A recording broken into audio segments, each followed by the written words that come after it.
안녕하세요. 비탐성 빛의 교회와 함께하는 성경 공부에 오신 빛의 성도님들. 계속 요즘 더우시죠? 이번 주 날씨 보니까 달라스 계속 100도를 넘어서는 불볕 더위가 계속되고 있던데요. 제가 달라스의 이 뜨거운 더위를 극복할 수 있는 꿀팁 한 가지를 알려드리고 오늘 성경 공부 시작하려고 합니다. 오늘부터 빛의 교회 BBS 시작하는데요. 교회로 가셔서 아이들과 함께 놀아주시고 아이들에게 성경을 가르쳐 주시고 또 여러분만이 하실 수 있는 일을 해주시면 좋겠어요. 교회 엄청 시원합니다. 교회 가실 때 꼭 긴팔 챙겨 가셔야 됩니다. 이 미국 사람들 피부 온도에 맞추어 놓다 보니까 교회 안이 추워요. 우리 아이들이 성경을 통해 예수님을 배울 수 있는 이 기회에 여러분 참여해 주시고 더불어 더위도 퇴치하고 이것이야말로 일석이조 도랑치고 가재 잡고 꼭 먹고 알 먹고 아니겠습니까? 꼭 여러분 관심 가져주시고 또 기도해 주시고 참여 가능하신 분들은 함께 해주시기를 부탁드리겠습니다. 하나님 고맙습니다. 오늘부터 시작되는 빛의 교회 BBS를 통해서 우리 아이들이 예수님 잘 배울 수 있게 도와주시고 또 우리 교회를 통해 이 지역의 아이들에게 복음이 잘 전달될 수 있게 도와주십시오.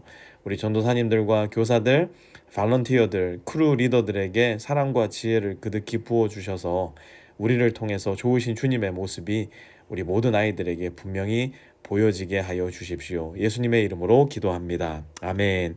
오늘은 고린도전서 7장 25절에서 31절, 원래 35절까지 제가 나누어 드린 말씀 안내지에 적혀 있는데요. 분량이 너무 길어서 25절에서 31절까지 말씀 오늘 함께 공부하겠습니다. 25절부터 함께 봅니다. 주님께서 처녀들에 대해서 하신 명령을 나로서는 받은 것이 없습니다. 그러나 나는 주님의 자비하심을 힘입어 믿을 만한 사람이 된 사람으로서 의견을 제시합니다. 이 말씀을 좀 잘못 읽어버리면요. 이것은 하나님의 말씀이 아니라 바울 개인의 의견이라고 생각할 수 있는데요. 다시 한번 잘 보세요. 바울이 뭐라고 얘기하느냐? 주님께서 처녀들에 대해서 하신 명령이라고 이야기를 합니다. 이것은 무슨 말인가? 예수님께서는 결혼에 대해서 또 이혼에 대해서 말씀하신 적이 있으셨습니다. 하지만 처녀들,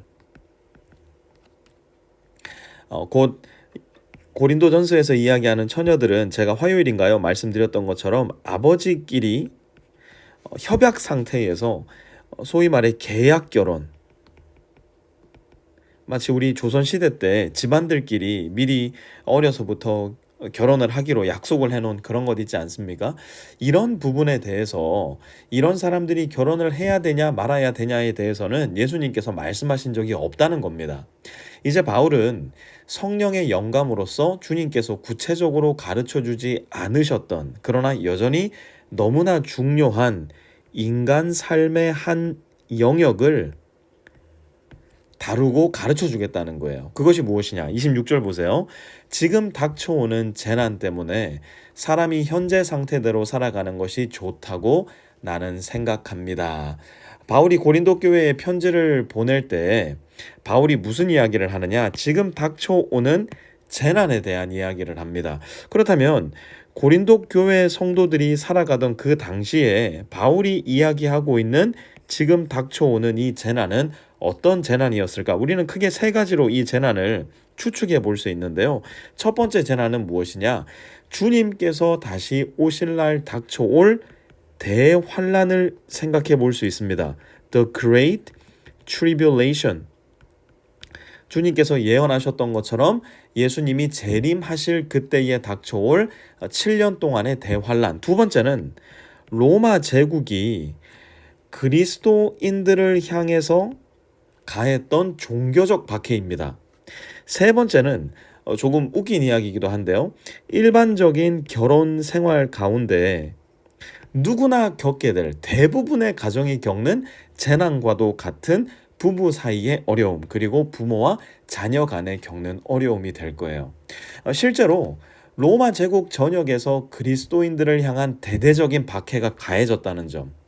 브리스길라와 아굴라와 같은 이들은 이미 로마에서 가해졌던 박해를 피해 고린도로 와 있었다는 점. 그리고 머지않은 시간 네로 황제의 박해 때 사도 바울 자신도 참수형을 다해 목숨을 잃었다는 점을 감안해 보았을 때 26절에서 이야기하고 있는 지금 닥쳐오는 재난은 아마도 두 번째 옵션, 로마 제국이 그리스도인들을 향해 가하는 박해라고 보는 것이 가장 합리적으로 보입니다.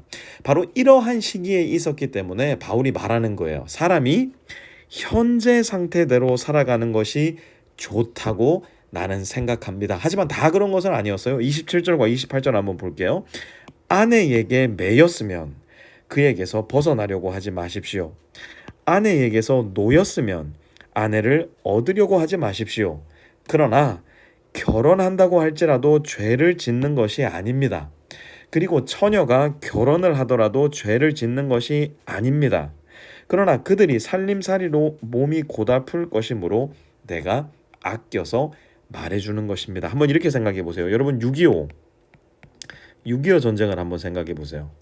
그리고 지금 일어나고 있는 우크라이나와 러시아 간의 전쟁을 한번 생각해 보시기 바랍니다. 우크라이나 사람들에게 지금 이 시기는 분명 결혼의 최적기는 아닐 거예요. 6.25 전쟁 당시 우리 한국 사람들에게 결혼이라는 것은 그 당시 중요한 최우선 순위는 아니었을 거예요. 마찬가지로 고린도 전서가 쓰여졌을 당시 로마 제국의 박해가 코앞에까지 다가와 있는 이 시기는 결혼을 격려하고 장려하기보다는 오히려 자제하고 조심하면서 조금은 유보해야 되는 때였다는 것입니다.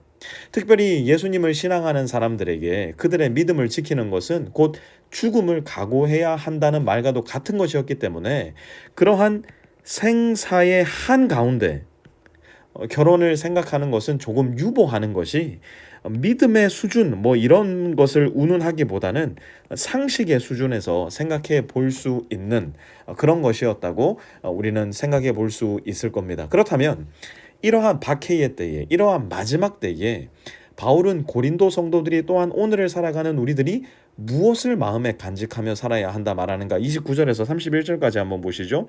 형제자매 여러분, 내가 말하려는 것은 이것입니다.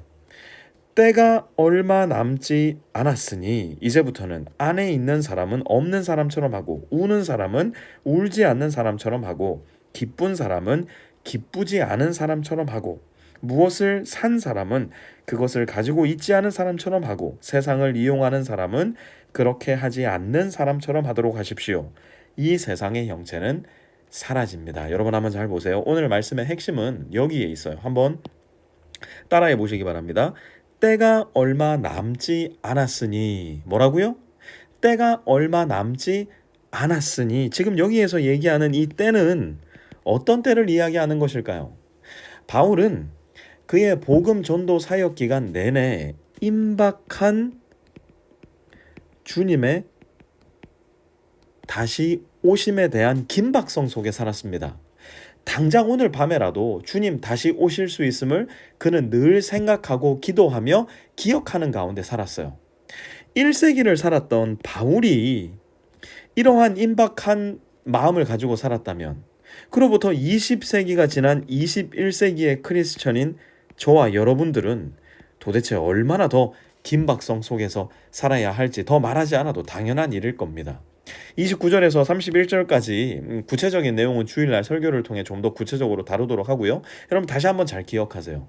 우리 주 예수 그리스도께서는 말씀하신 대로 이 세상에 오셨고 말씀대로 우리를 위해 십자가에 못 박혀 죽으셨으며 말씀대로 다시 부활하셨고 말씀대로 하늘에 승천하셔서 하나님 우편에 앉아 계시다가 말씀대로 다시 이 세상에 오셔서 악인을 심판하시고 의인을 구원하셔서 영원히 그분과 함께 살게 하실 것입니다. 우리가 누구든 어디에 있든 무엇을 하든 그 주님을 알고 믿고 그 주님과 영원히 사는 것이 가장 중요합니다. 때가 얼마 남지 않았으니 이 가장 중요한 일, 이 가장 중요한 분을 가장 중요하게 우리 인생 가운데 모시고 살아가는 우리 모든 빛의 성도님들 되시기를 주님의 이름으로 축원합니다. 다시 오실 주님을 생각하며 기대하며 기도합니다. 우리 마음이 그 어떤 다른 것을 넘버 원 삼지 말게 하시고 오직 우리의 영원한 신랑, 우리의 구세주, 우리의 주 대신 예수님만을 넘버 원 삼고 살아가게 하여 주십시오. 예수님의 이름으로 기도합니다. 아멘.